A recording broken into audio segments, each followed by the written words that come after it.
going to show you how to set a price using some data. I just will walk you through the methodology, just use an example. Okay. Now, for those of you who might be thinking, oh, well, this isn't relevant for me, I'd hang on because I'm going to be talking about some interesting things to do with the big chains. For those of you who might not have taken part, this is still relevant because it will show you what the course can give you and why you should take part and how it'll benefit for you. And obviously, if you've taken part, it'll give you some insight into what you need to do. Right, the rule book, the kind of background rules that we look to apply in the way that we approach the data and how to set pricing. First and foremost, anything that we say is not a diktat. There's people who come on the course that I run who are clearly more than capable of interpreting the data and setting their own prices. Fabulous. But some people struggle. Okay, all this is doing is trying to provide a framework to help those people. What are the rules? First and foremost, go for peers first.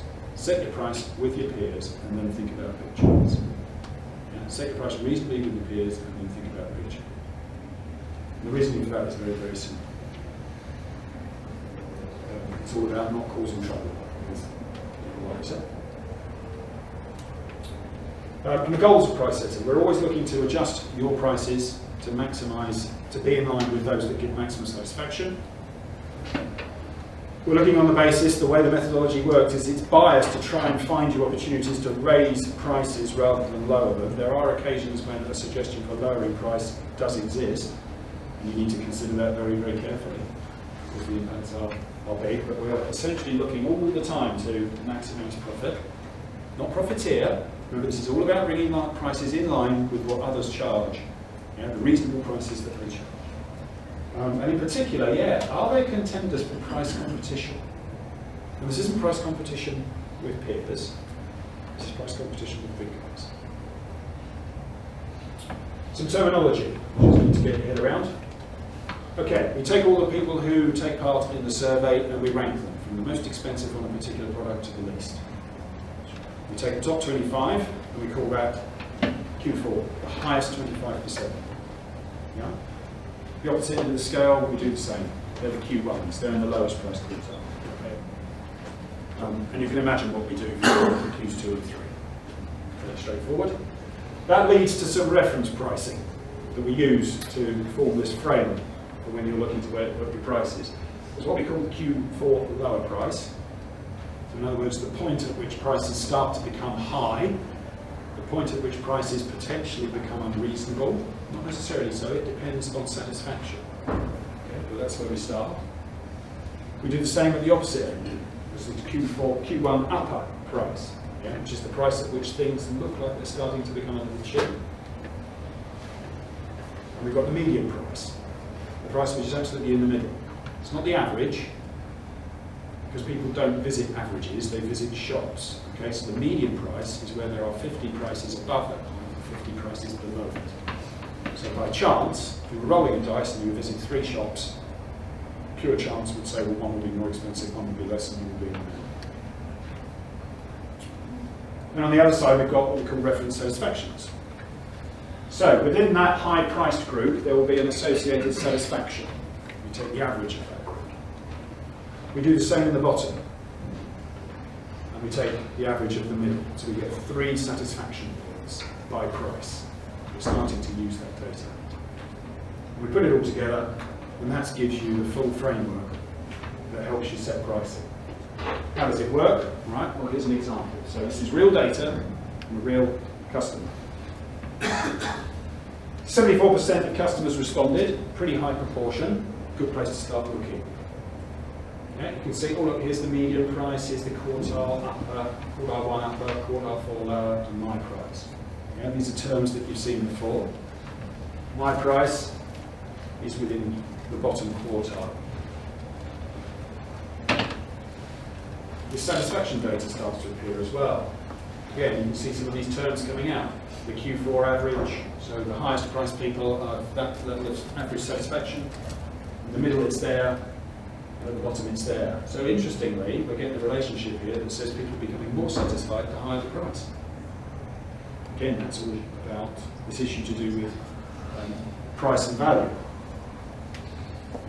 And again, at the bottom, we've got the big chain data related to this product.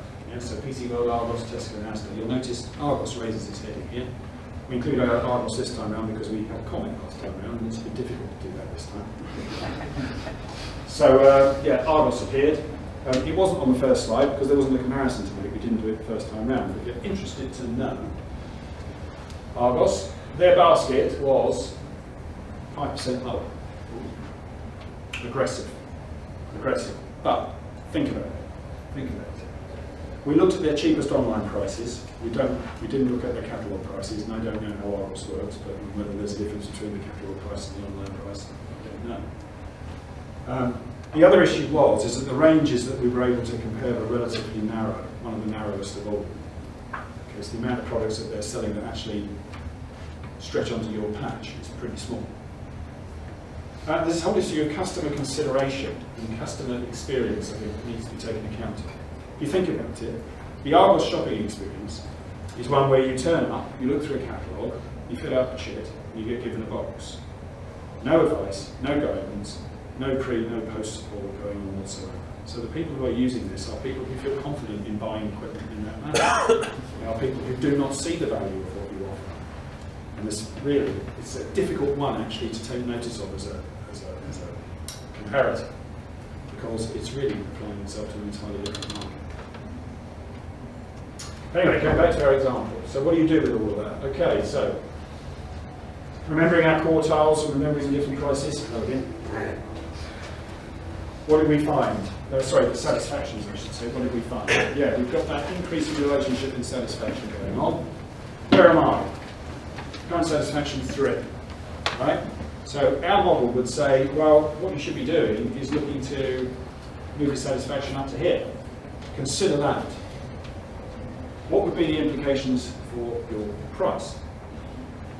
So again, remember those price points that I've spoken about based on the data? That's what they come to. Q4 lower, median, and upper, Q1 upper. My price, £6. It's well within Q1. But if I move up to Q4, the suggestion is £10 actually delivers better satisfaction than I've got at the moment. That's a 66% rise. Now, just put that to one side for a moment. Remember I spoke about this point about what we're trying to do is always look to raise things rather than lower them. The way this model works all the time is we take your price quartile and compare it to the quartile where peers have highest satisfaction. That's the basis behind the model. And that leads to that in terms of target prices. Just from the point of view of considering what you do. I'm showing you this mainly because of the amount of blue compared to the amount of red. It's just going back and reinforcing that point. There are more chances to raise prices than lower. Sometimes the suggestion is that that could be the case, but when you do that, you always have to be very, very careful. We don't know your own circumstances. But going back to the example, yeah, hang on. Raise prices £4, 66%. That's nuts. Everyone's going to desert. All right? I'm going to be talking about things called chimps and gremlins a bit later. All I would say to you is, well, okay, but let's not get too hot under the collar. Let's not get irrational about this. Let's think about the business implications. It goes back to that stuff. Yeah, remember this model. So, that product we sell at that price. If you look at it plus VAT and sell at £6, that retailer is making a 25% markup. The suggestion is to make a 66% price rise.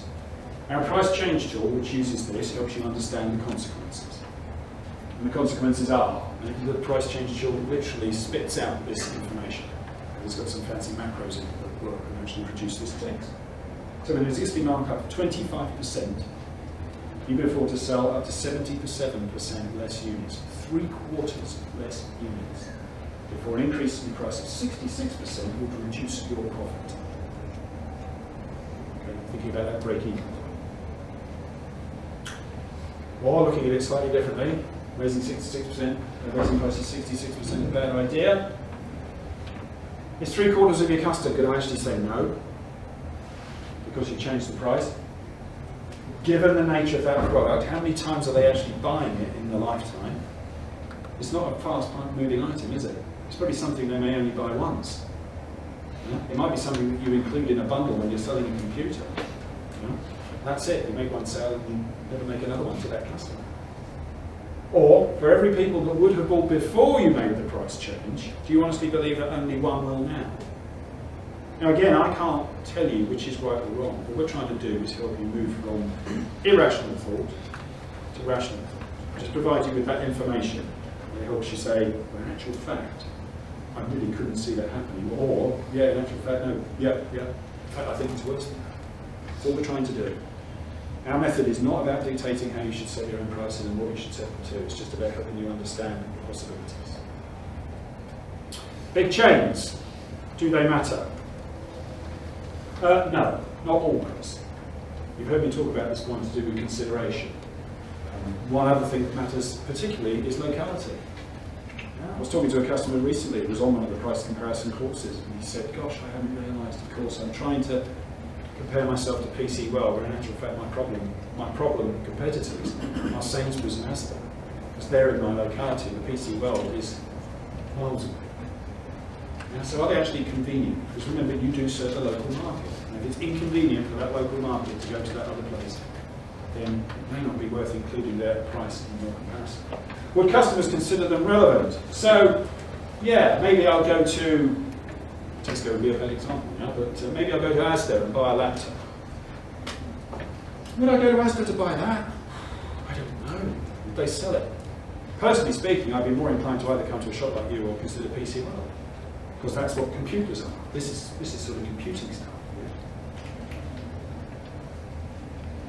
Another angle on this is, are significant savings possible? If it's a bigger ticket item where a few percents add up to a reasonable amount of pounds, then customers are likely to do a bit of internet work, aren't they? Where can I get a decent price? So that will bring those larger players in as well, and what they're charging. Or is the price common knowledge? Fast-moving items are classic on this one, so your media, things like batteries, paper, inks.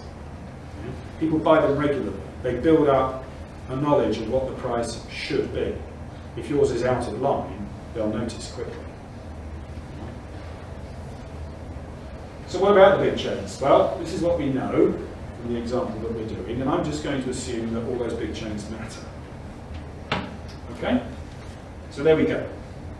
That's where it all sits. Now we've got the full picture about price for this particular product. So what do? Well, there's no rules on this. It's entirely up to you. But what I would suggest is, you've got a gap, haven't you? A £4 gap. Is that something you want to exploit?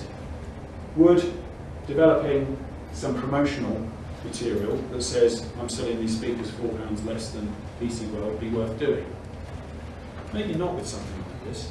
But where's a good example of where there's a product that the big chains are selling that is massively overpriced compared to yourself? What's a good example of that that you might want to promote? Ink. Paper.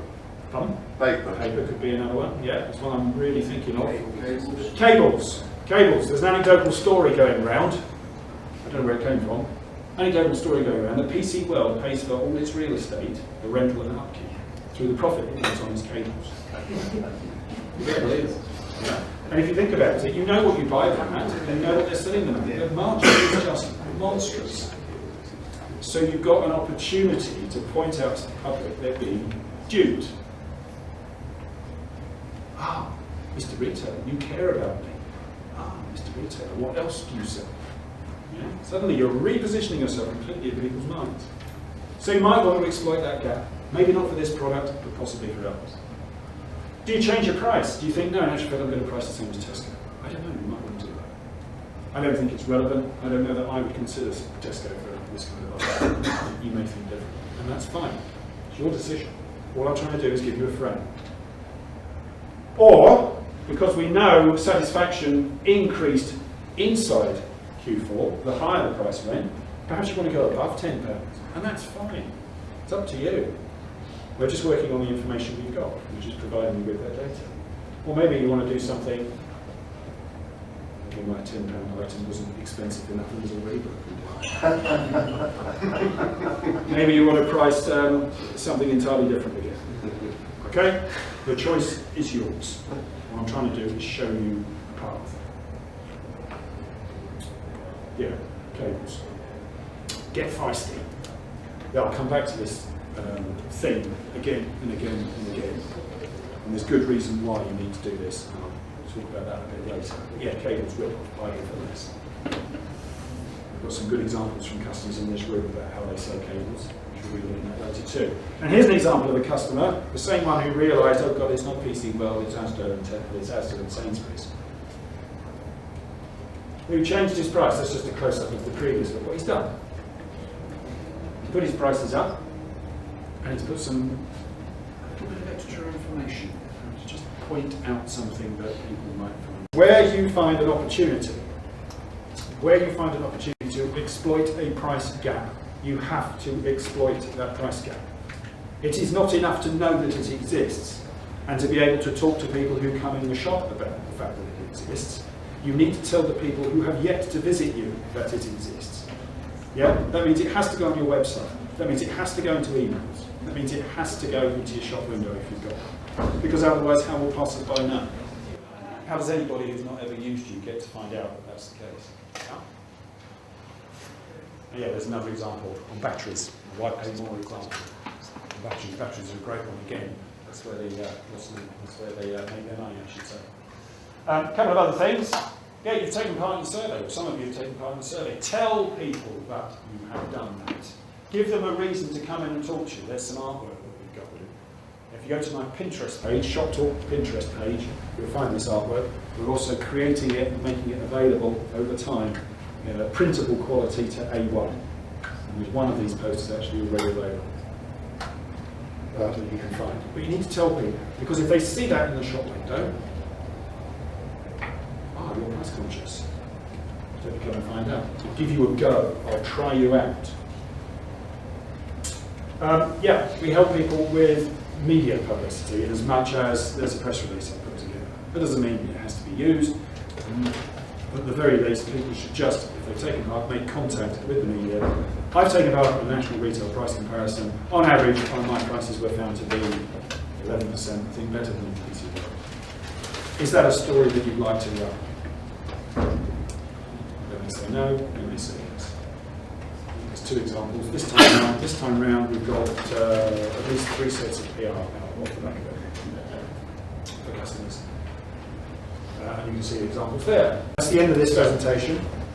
Okay, you've got my contact details.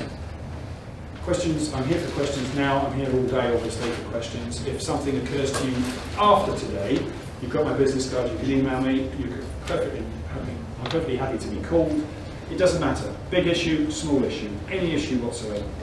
If you're interested in regular updates, not just on what's going on the blog, but anything to do with business, social media, marketing, anything that I think it would be of potential use to you, I push out on social media. You can follow me on Facebook, Target Shop Talk, at Target Shop Talk on Twitter, Shop Talk on Google+, Shop Talk on Pinterest, LinkedIn, it's John Coulter. Got our YouTube channel, you'll be able to get videos of today through that, and of course, as I said before, there's the email. Thank you very much.